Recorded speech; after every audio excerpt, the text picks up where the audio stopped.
Hello, and welcome to another episode of Earth911's Sustainability in Your Ear. This is the podcast conversation about accelerating the transition to a sustainable carbon neutral society, and I'm your host, Mitch Ratcliffe. Thanks for joining the conversation today. Trek Bicycle has introduced a certified pre-owned bike program, Red Barn Refresh, and recently published its 2023 sustainability report. After reading about Red Barn Refresh and the company's continuing progress on its environmental impact, I wanted to ask Eric Bjorling, he is Trek's Director of Brand Marketing and Public Relations, back to the show. A couple of years ago, when he was last on, Eric told us that Trek was just starting to move fast and take real action to reduce its environmental impact. And since then, the company has made a commitment to reduce its Scope 1 and 2 emissions by 68% before 2032. That's compared to 2021. And its Scope 3 emissions by 30%. Like many companies, Trek's Scope 3 emissions, which are related to its supply chain and distribution system, account for more than 95% of its cumulative emissions each year. Consequently, Trek has declared frankly in its latest sustainability report that it continues to explore its impact and strategies for achieving net zero emissions. So far, it has not set a goal for that. Now, there's no doubt that a bike is a much better transportation choice than a car, and Trek is taking steps to reduce the impact of its bikes, setting a goal of reducing the embodied carbon, that's the impact of making its products, by at least 30% before 2030. So with the introduction of Trek refurbished bikes and more progress to report, we wanted to have Eric back for a conversation about what the company is learning and doing in its fight to address climate change. We might all learn something, so let's get on our bikes and ride. You can learn more about Trek bicycles at trekbikes.com. Trek Bikes is all one word, no space, no dash, trekbikes.com. Welcome back to the show, Eric. How are you doing? I'm doing great. Thanks again so much for having me. Well, thank you for joining us. And, I know it's fall in Wisconsin. You're getting ready to rake the leaves. How's the riding been in Wisconsin? It's been lovely. We've had a great fall. The past couple of days I've seen a little bit of rain, but honestly, it's like tamped down the trail dust a little bit. So it's been a beautiful fall. And we're hoping for a couple more weeks here where people are riding comfortably before we maybe descend into our basements. But it's been great. Well, now let's start with the Red Barn Refresh program. That's your new certified used bike program. How does it work? What's involved in refurbishing a bike for resale? Bikes are one of those unique things that with a lot, with very little maintenance, you can actually get a pretty long life out of your bike. Whether it's, chain maintenance or replacing tires, tubes, small things can actually make a big difference. But we also know that there's a lot of bikes that kind of sit unused or unwanted in garages and sheds across the country. And those are the bikes that we would really like to bring back. Because we also know that there's a lot of bikes going into landfills way too early. And they've got usable life left with just some small things. So what we do is we just have a process here in Wisconsin where we inspect the bike front to back, and we're taking a look at, tire treads and tubes and probably switching those out every single time. Then you take a look at like cranks and chains and shifting, and you're a lot of the times bikes need a little bit of a fine tune, but not a massive overhaul. And you're able to sell that bike and get that bike back into the people's hands at a much, much lower price. But it's a bike that, wasn't really doing anything before. Well, the lower price, I want to ask about that. How's the profitability of selling a refurbished bike compared with making and selling a new one? Is this a better business in a sense? I would say it's a different business for sure. Okay. It's a bike because what we're doing is we're still offering, credit for people. We still want people to have the bike still has some sort of tangible value to people. And we do want to incentivize people to bring them back. We're not asking for freebies or donations. In some cases, a bike is so far beyond its usable life. And that's great, because if it's gotten that much use, that's what we like to see, that we will take those back and we will make sure that those will get properly, recycled and those go into the proper waste streams. But for us, as far as from a business model, we're offering people credit, and actually you're going to have an in-store credit towards a new bike. And we're bringing that bike back. We're going through the process. There's still, we're still incurring shipping. We're still incurring labor and labor here at the barn, labor here to get it online, shipping it back to the consumer that actually then buys it. So I would say it's a different business, but it's still there's still a way to make a profit out of it, for sure. Now you said here at the barn. Tell us about the Red Barn. Why is that significant in Trek's history? Hmm. The Red Barn is actually the birthplace of Trek. The original headquarters of Trek Bicycle in 1976 was just a little red barn. It was actually, I think it was storing carpets before it was actually, before it was Trek's first headquarters. And what we had is we had two gentlemen that founded the company. One lived in Madison and the other lived in Milwaukee. And if you know your Wisconsin geography, Waterloo is sort of equidistant to those two locations. And at the time, there was a lot of skilled labor in the area. It was on a rail line, which is actually why the town of Waterloo even existed to begin with. Um, and what you had is you had this kind of perfect storm of skilled labor and available space, high demand for American-made bicycles, and you had two visionaries who just got together and said, "We're going to do this, and we're going to make frames, steel touring frames, in this red barn." And so, actually, this barn, the actual place that you're sending your bike back to, is the place that we were born in almost 50 years ago.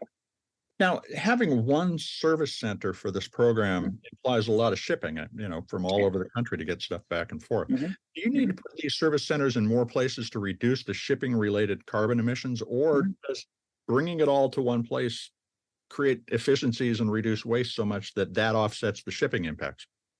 That's a great question. And honestly, that's probably the number one thing that we're looking at as far as from a place of improvement off of even day one, is we understand that like decentralizing the sort of like the closed loop solution is probably the future, is really where we probably want to make sure that we're getting to. We know that off the jump, though, we feel that we can actually do this better, and we need to do a lot of learning first. And we feel that we can actually do all of that if it's kind of closer to home. If we're able to control the system a little bit, if we're able to learn, see it, touch it firsthand, and really control it sort of close to home, because what we're doing is we're also putting these bikes back into new boxes and shipping them directly to consumers, which we've never done before. That's a completely new process for us. And so we do want to make sure that we're really close to that, at least at the jump. But you're absolutely right that there is a little bit of opportunity, even with day one, for us to do better into the future. So essentially, you start your circular economy at the national level, and then you'll refine it towards regional efficiency, is what it sounds like. I think that's the hope. It's hard to predict exactly what's going to happen, but I think that's one of the identifying or the pieces that we've identified really early is that while this is great to have here, wouldn't this be great if we could actually do this in 4 places around the country, like you said, where you're reducing transportation emissions? I think the first thing we need to do is really understand the business model. We need to understand the process. We need to understand, the entire supply chain for actually accumulating new parts, new pieces, where those waste streams are. We're blessed in Wisconsin with having a really pretty nicely defined waste stream for a lot of different parts and pieces. We're a Wisconsin company, so we have a lot of connections here that we can actually lean on.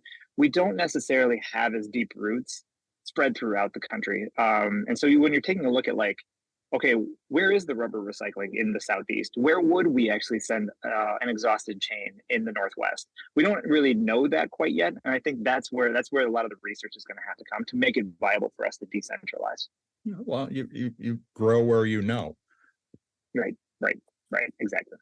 Now, I went and took a look at the Trek site, and you've got pre-owned bikes in its own separate section. I'm just wondering, do people arrive looking for pre-owned bikes, or have you tested showing them side by side and seen what people's preferences turn out to be? Mhm. What's the best way to sell a used bike? Yeah, that's another great question. We're actually learning as well.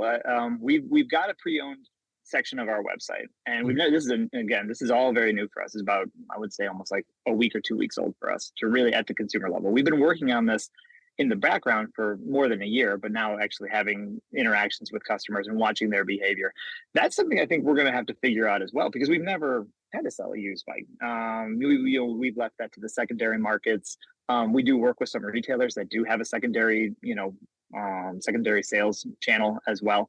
But it's not necessarily something we've wholly owned yet. So there is definitely a subset of customers. And I watch this in my own life. I mean, my 13-year-old daughter is very comfortable buying consignment brand name clothes. That's not necessarily something I think that maybe generations before would have actually been as open to. So we know that there are customers, and there are a subset of customers that are actually looking for pre-owned first, whether it's price, whether it's availability, or whether it's just the sustainable nature of something that's already been pre-owned. I think there's a lot of different motivations, and I think it's one of those emerging markets that we're hopefully kind of going along with. But I think it's really been really interesting. We still obviously are going to see people that are coming to our website to research new product. And I think what we're going to do is we're going to actually allow people sort of to discover the fact that there are other options. And there's a lot of bikes that we have made in the years past that we don't, that we've either discontinued for certain reasons that have little miniature cult followings. And I think the website is going to be really dynamic because it's always going to be ever changing. If you come to look at road bikes at, on trekbikes.com in March, it might not change that differently than if you come back in June or July. If you look at Red Barn Refresh's website, you're going to see something new almost every single day. And so for collectors or for people that are looking for something specific, I think it's going to be a really dynamic customer experience for them. Be interesting to see you do a promotion where you could get a bike that'd been ridden in the Tour, for instance. Well, that possibility is absolutely there. We have actually those bikes. Those bikes come back to us, and we have not always had a great distribution network or channel for that. Well, now we do. We have show bikes. We have bikes that come in as samples. We have bikes that come in as ideas, and or for one reason or another, we don't necessarily love the color or something, and it's now we have a place that we can actually put that. And as you point out, we have a lot of bikes that get raced professionally that don't necessarily have a home at the end of the season. Those are going to come back to Wisconsin, and more often than not, they are going to be going into Red Barn Refresh. So if you are someone who really is into racing or professional cycling, competitive cycling, you could absolutely find yourself buying a bike that was ridden in the Tour de France. Well, that would be a lot of fun. I want to turn to your sustainability report. The company, you guys are honest. You say everything comes with a carbon footprint, but you're working to reduce it by 30%. And just to give an example, Marlin currently weighs about 256 pounds. In terms of, or not weighs, but the carbon footprint is about that much. And if you're successful, you're going to reduce that by about 80 pounds. What's involved in reducing the carbon footprint of a bike by that much? Sure. I think when we're looking at that, there's a lot of things that we can do that we own. We can put our retailers or our own stores on renewable energies. You can really look at that scope 1 and 2, direct emissions. I think the biggest opportunity we have as a company is located in the supply chain. It's like a lot of manufacturing companies. It's located in the scope 3 emissions, and those aren't the emissions that we create. Commuting or shipping product. That really comes into like emissions that we order other people to make on our behalf. And unfortunately, a lot of companies skip over that because it's typically where most of your emissions are. It's also where the hardest work it has to be done because you're working with suppliers, you're working with vendors, you're working with a lot of people who don't necessarily, maybe they don't share your vision, or maybe they don't share your business model, or maybe they don't feel as, responsible, or you have they have little accountability to you. We're in an enviable position within our industry and within our marketplace where we can actually make specific asks of our vendors. We can work really closely with our suppliers. We're a company that asks a lot, but we're also a company that offers a lot to our vendors and suppliers. So you take a look at how do we reduce 30% across a macro scale, an entire product line, and we're looking at there's like kind of small changes that we can do about we're not gonna air freight anything anymore. We're going to make sure that we focus on ocean freight. This is something that Apple talked a lot about too in their most recent environmental report. Is really the difference between ocean freighting and air freighting. And then what we're really looking into right now is actually where can we get, or how can we get as an industry to a more circular supply chain at the very virgin material level. Recycled aluminum has been one of those buzzwords in our industry for a long time. And it feels like we're on the cusp of something. But I'll tell you, if you could get to low carbon emissions, if you could get to hydro-powered aluminum manufacturing, or you could get to wind-powered aluminum manufacturing, you can get away from coal-fired or fossil fuel, that would change the entire, not just Trek, but that could change the entire industry. If you got to recycled aluminum, which would be even better, we would probably beat our targets actually much quicker by just focusing on the way that the aluminum is extracted and refined.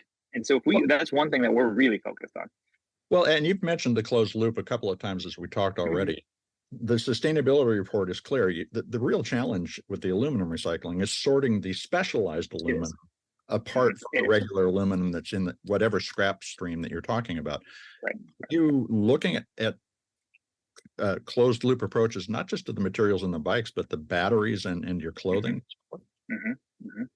Absolutely. So, I mean, batteries are one of those things that are kind of, again, becoming very similar to like an aluminum, where it's really becoming a really big part. I don't know if a few years ago if the industry even realized that lithium ion was going to be such an incredibly powerful part of our supply chain. And it is, because electric bikes have really become such a growth market and such an important, part of every business. Every business within the bike industry is now, relying on the growth of e-bikes really to grow, business and to grow the market. And that also comes with its own set of challenges, because you have things like lithium ion, you have an end of life for batteries that you really do need to consider. We have a really great partner in that. And, the great thing is we work with a lot of companies whose lithium ion is really, it's very well refined. Our batteries are lasting, the batteries are going to last for a very long time. So I think there's like this vision that, oh no, there's going to be this glut of e-bike batteries, that are going to go dead, soon enough. I don't think that's necessarily the case. I think the market's going to mature. You're going to see that, but I don't think you're going to see that for quite some time. There is a really nice closed loop solution for that. But getting back to like the beginning of like how the materials are extracted, I think that's something that every single company within our industry is really going to have to take a hard look at for us to really make the changes we need to make. Well, tell us about the e-bike battery recycling program that you developed too, because I think that's important for people to understand that there is already a local option. This is one of the things where I think actually a lot of times, you have some companies in industry that are actually ahead of the marketplace in something. We don't have a massive demand right now for battery recycling. We know that we will have one. And so we've actually, there's a great partner, Call to Recycling, which is a really great company nationwide that does a lot of different kinds of recycling.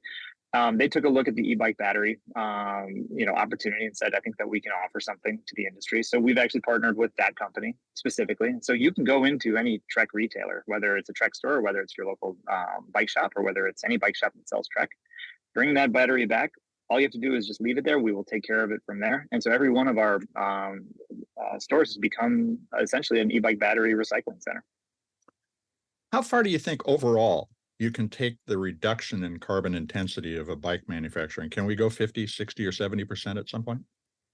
I think at some point, and especially for some models, I think you're going to be able to see that. We know that like 30% is going to be on our macro scale. So some bikes we are going to struggle to get 10% or 15%. But we know that on other models, like if we can get to a low carbon aluminum process, or we can get to a recycled carbon process, we actually could get to much deeper numbers than 30%. We're taking a look at 30% as like that's going to be a number that we're going to examine ourselves on the entire scale. And so we know that there's going to be bikes that are just lower hanging fruit that offer more opportunity. But I think you're taking a look at things like an entry level mountain bike, like a Marlin, actually offers probably a really good opportunity for us, because if we can get to lower carbon aluminum, and if we can actually take a look at where the tires are sourced, or where other parts and pieces, it's actually a relatively simple product for us to manufacture. But we manufacture a lot of them. It's our most popular model by sales volume. And so what we're doing there is, if we can actually change that bike, we can get to more than 30% on just Marlin, we're already pretty well down the path, and we're going to learn a lot of things that we might be able to put into other products that we're making. Now, the sustainability report says that you're continuing to gather information and analyzing it so you make a net zero commitment. The question I have as I listen is net zero the right goal? Are you looking for low carbon bikes, or in the long term, even going further and drawing down historical emissions? I think we wanted to pick a number, or we wanted to pick a goal that we felt was actionable. I think we see a lot of talk in the marketplace. We see a lot of net zero promises, but without a lot of roadmap, or without a kind of a reliable roadmap on how someone's actually going to achieve that. I don't know actually if Trek is ever going to be net zero carbon. I think it's going to be almost nearly impossible for any company that makes something that has to be moved from one location to another. Despite all of the other great things that you might be doing, I think we've kind of dealt with the fact and had a hard conversation with ourselves and just said, I don't know if we're ever going to be carbon neutral, but what we can do is we can help our customers. We are in an enviable position in that we make a bike, and we actually can help if we can do our part and draw down the emissions as much as possible on the products that we're making, have as gentle a footprint as we can, that's going to make a massive difference. But also what we can do is we can actually help our customers Mhm. live a much more sustainable life and draw down their carbon footprints as well. So even within your scope 3 emissions, including your customer impacts, there is a possibility of reaching a net zero, so to speak, outcome. It's just not directly related, scope 1 and 2, related to your company. Right. And I think that, we're never going to actually claim that somebody's use of our products is actually a benefit to Trek specifically, because I think Understood. one, it's really hard. Yeah, one, it's really hard to quantify. And I know that there's probably I will say it is attractive when you're taking a look at these things, because everybody wants to have the headline. You do want to be able to say, oh, our customers replace this many car trips and this many things with their Trek bikes, therefore we are now carbon neutral. I think we're not going to do that necessarily. What we're going to do is say, that those emission savings are really at the benefit to the customer. And if Trek's making a light product, and we're never carbon neutral, but we're as light and gentle and as educated and as aware as possible, I think that's where we really do want to be. But what we can do is we can help other people live a much more sustainable life as well. This is a great place to take a quick commercial break. We're going to be right back to continue the conversation.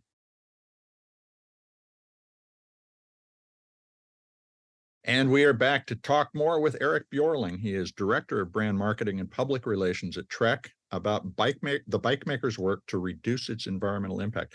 So, Eric, the sustainability report says that in order to create long-lasting products, you'll do it even if it means making and selling less. How does that change the company's business? Are you going to introduce more services to augment revenue on top of the physical items you sell?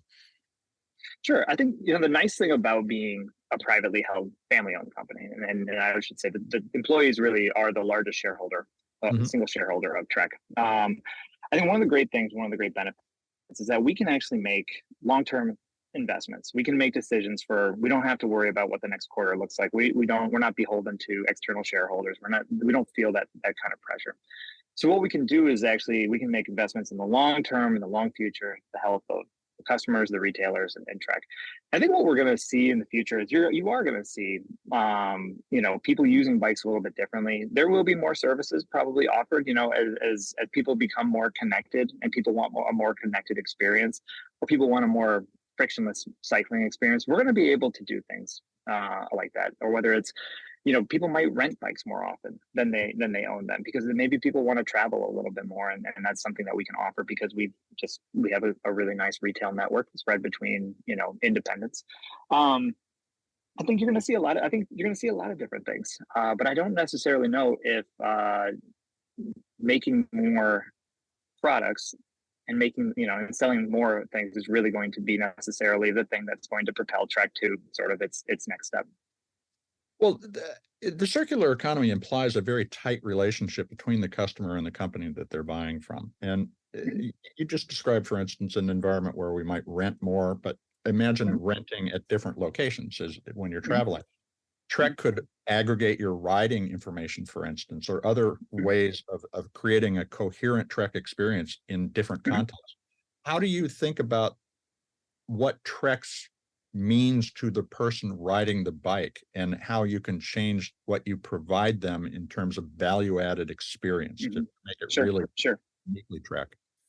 Absolutely. I think cycling is such an experiential thing. It's you kind of develop this relationship with the experience as much as the product you're doing it with, and oftentimes because you're doing it with people that you really enjoy. Your friends, your family, sometimes just yourself, which is actually a great thing. I think, and when you're riding a Trek, or whether you're sort of shopping at a Trek store, I think if we're making it, if we're offering sort of the knowledge, the education, the environment in which to ride your bike, or just actually, so if we're actually investing in your local infrastructure, your local bike path, if you knew that the amount of money that Trek invests in actually lobbying for more cycling infrastructure in the national transportation bills, because we care about that bike bridge, or we care about the trail that connects your neighborhood to the next neighborhood or to the next trail system. Those are all projects that Trek deeply, deeply cares about.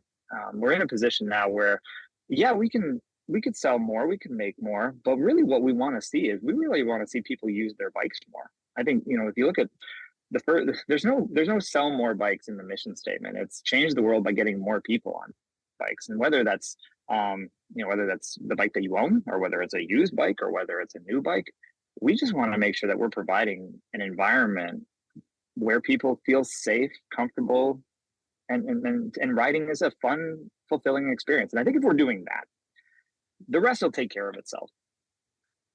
There's a lot of information that you just described that a consumer might engage with in order to understand what Trek does for their entire riding experience. Mm-hmm. We've also talked about all the sustainability data, which can be really complicated. What's your advice to other companies about how to communicate the sustainability efforts that you're making to consumers? Does it help, and how best to do it? Well, one, I think it's a massive help. It's a massive help internally and externally. We take a look at Trek's a company. We're very introspective. We believe that a lot of the opportunities that we have to be a better company for other people lie within. So first things first, for any company or anybody that's even interested, is just make sure that you're going to be comfortable no matter what the data says. And it might take a minute, because the data's you're not going to love it. Like it's a hard truth. Transparency. And there are a lot of hard. Yeah. Yes, you have to. Oh God, transparency is so important, because I feel like this issue of corporate sustainability has been so confused and so murky for so many people, because people aren't comfortable with it and they're trying to hide things, or they're trying to, make themselves feel better. I think one thing that's great about, again, privately held, family-owned company, we're okay calling a spade a spade. We're okay saying we're not perfect. We're far from perfect, but at least we know where the opportunities lie. And that's the thing for companies, is if you're sweeping away things, or you're ignoring scope 3 because you didn't make it, you are missing everything. You're missing all of your opportunities. And I would say that you don't really know what to do unless you know what the problem actually is. And so we spend a lot of time on the problem. We spend a lot of time, we work with a lot of third parties that do the research for us, because I want to make sure that we're getting unbiased data. We're getting data from somebody who's going to tell us what it actually is. And once you know that, what, for better or for worse, then you can actually sit down and say, all right, where is our emissions coming from? We know supply chain, manufacturing, shipping. We know that that's the massive things. Yeah, we could go. And the building I'm sitting in right now is all renewable energy. Mm-hmm. But the thing is, we don't own a lot of buildings. Trek doesn't wholly own a lot of buildings. So, we're working with landlords and other things. So we could go renewable, and that would really help scope 1 and scope 2. But scope 1 is only 1 or 2% of the entire emissions equation for Trek. But if we attacked the 96%, if we attack scope 3 and we go really hard into what our actual opportunities are, that's where the difference is going to be made. But I don't think we would have known that if we hadn't just been comfortable being uncomfortable. Well, your renewable energy efforts are interesting. Have you thought about pushing them into your supply chain, requiring the use of renewable energy throughout the supply chain? Absolutely. There are a lot of vendor agreements, code of conducts. There are a lot of audits that are actually being sort of re-examined now that we know.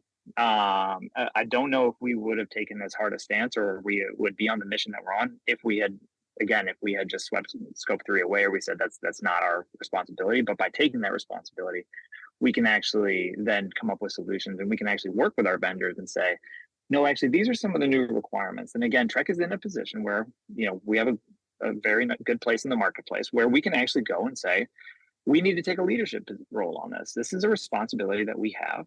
And we can take a look at the agreements. We can take a look at what we require, and we can start working with people. Now, it's not going to be an overnight thing. We can't just tell them, we just can't tell partners, suppliers that you have to do this tomorrow, or, you have to work with them. It has to be a process. But it's a mission that they need to understand, that means everything to us, and that we're inviting people to come along with us. Now, your progress on renewable energy includes the use of renewable energy credits, which means, of course, you don't have locally generated, but you're offsetting by buying remotely generated renewable energy. Mm-hmm. Will the program continue to rely on RECs, or do you see your local infrastructure or your own corporate infrastructure being built out to provide renewable energy? I think we would, we've built the latest building that we have on campus now is off grid. It's on its own solar array. We're learning a lot from what it would take there. We've looked into, again, these are massive infrastructure projects with massive bills. We're looking into that right now, whether it's land across. Again, we're a rural based, so Waterloo, Wisconsin is got, we have plenty of room for these things. So it's really finding out, is it going to be solar? Is it going to be wind? Is it going to be, bio? And what are we going to do there?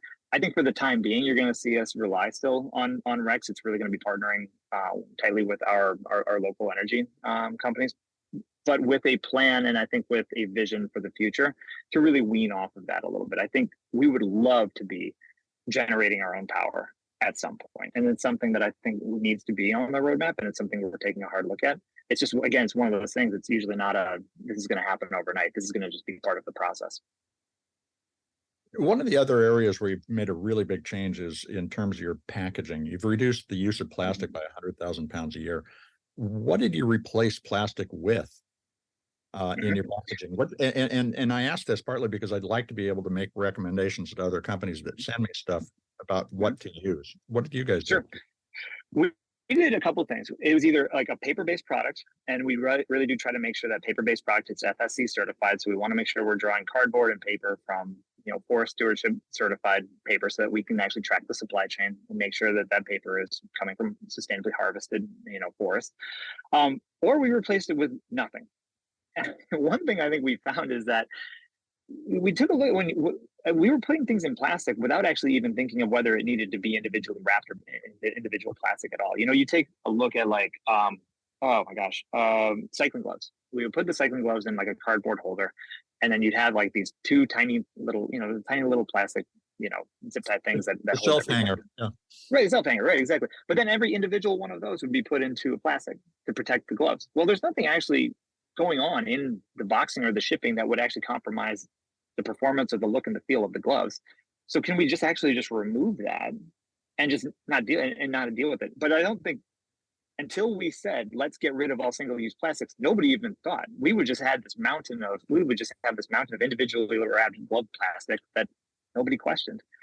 And so until we actually decided, no, let's take a hard look and let's actually interrogate our packaging and our packaging processes. And I think interrogate is kind of an important word here, because it's not just about taking a look at it. It's actually literally taking a look at every single process and asking and trying to find the validity of where that decision came from, why that decision was made, and can it be made in a different way. So a lot of times paper, cardboard can replace plastic, whether it's partitions or whether it's protectors. And in a lot of cases, nothing. It's going to be just as effective and just as fine. So you could get rid of the expanded polystyrene, the styrofoam packing box material. Absolutely. I mean, you can jostle a whole box of cycling gloves. Well, they're all made of cloth and padding and everything else. You don't need packing peanuts because there's nothing it's nothing there to break. Again, but it's until you take a look at that, and and this is not throwing shade at any company or any supplier that does this, because they're just doing what they think is the best thing. But stopping, asking, looking at yourself, looking at the process, looking at the thing, and just saying why it actually can make a massive difference. Now, your clothing is also made with a fabric produced using recycled PET bottles.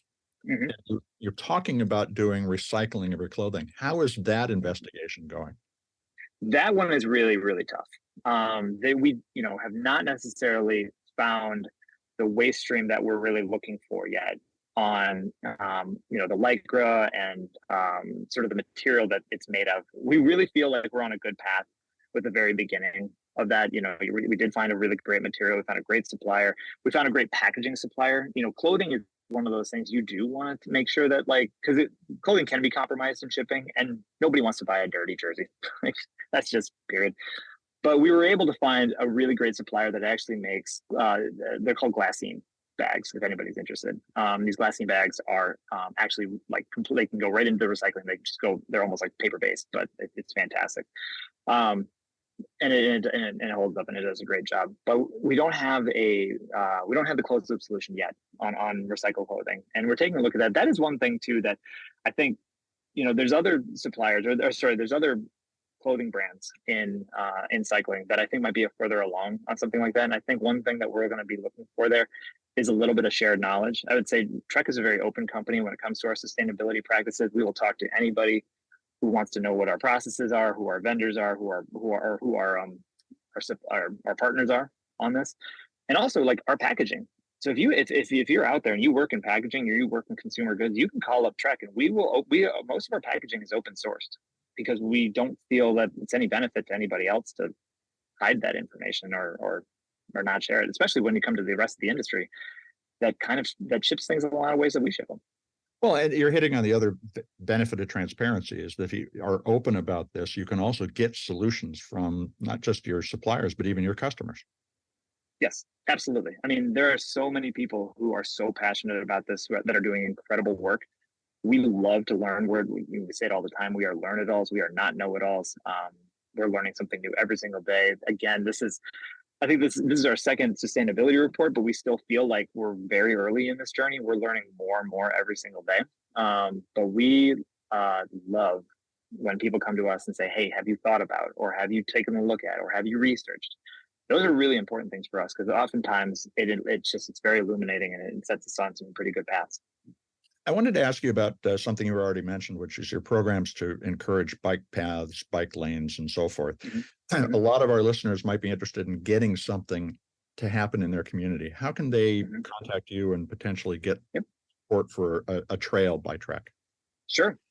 So we have a couple of things. There is a Trek Foundation that actually is a charitable foundation that actually works to, what we do is we fund larger trail projects. And what we want to do is we want to make sure that the trails are open for the public, that they protect the land in perpetuity. Essentially, like we're trying to save land from development, and we want to make sure that trails, whether they're bike trails, hiking trails, obviously we're a bike company, so the fact that multi-use trails is kind of our thing.